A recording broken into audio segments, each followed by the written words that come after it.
right, example 2. Once again, just another one of these basic translate the words type of word problems.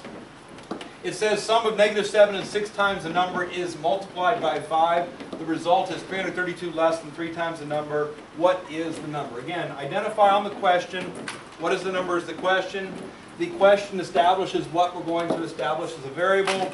I'm going to say x or whatever letter you want to use equals what we're looking for, which is in this case the number. If you don't want to physically write on your paper x equals the number, at least go through the mental practice of thinking x is the number. Because again, this has no translation in math. So you need to name it something so you know to use a variable. Alright, so sum of means what? Add. Where does the plus sign go? Wherever and is where the plus sign goes. So when I say the sum of, we're adding up the two things on either side of and. The two things are -7 and 6 times a number.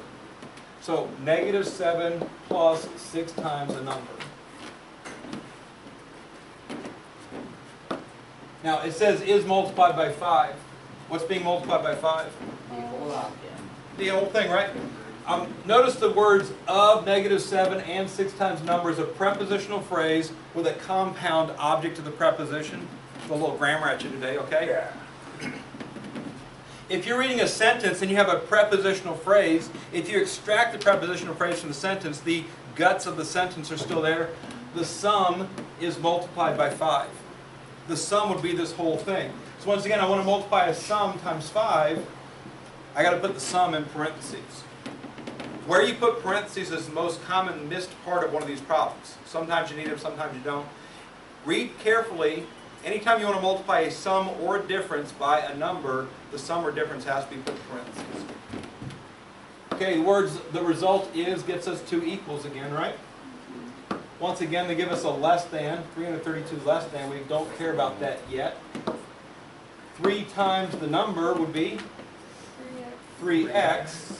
And now we're done. We got a period, so we're done, right? So then we worry about the 332 less than. Again, look at its position in relation to the word is. Is and it's after is, which means we're just going to, from the after the equal sign, we're going to put -332 because it does say less than. If it did say greater than, we put plus 332. Always fix the whichever side of the is. So if the 332 less than was on that side of is, we'd be fixing this side with the -332. All right? Basically the same structure equation the last problem was, right? Parentheses times the number. First step of solving would be to multiply 5 times the most left piece in the parentheses. And then 5 times the next piece. The right hand side is as simple as it can get for right now. Hand got a little too close to the board there. Alright, so -35 plus 30x equals 3x minus 332. Which x do I want to move, the 30 or the 3? The 3 because it's smaller, right? I always like my x term positive.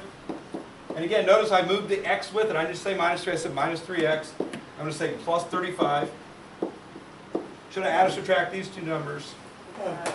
Subtract because the signs are different and it's positive because 30 is bigger. Should I add or subtract these two numbers? Subtract because the signs are different. And what sign should it be? Negative. Negative because 332 is bigger. Divide both sides by 27.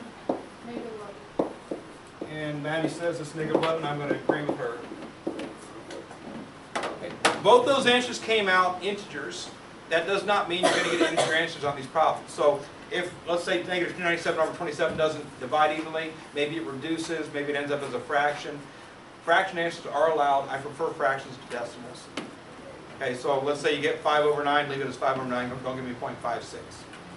All right, which is a rounded version of 5/9, which is not as good as the fraction.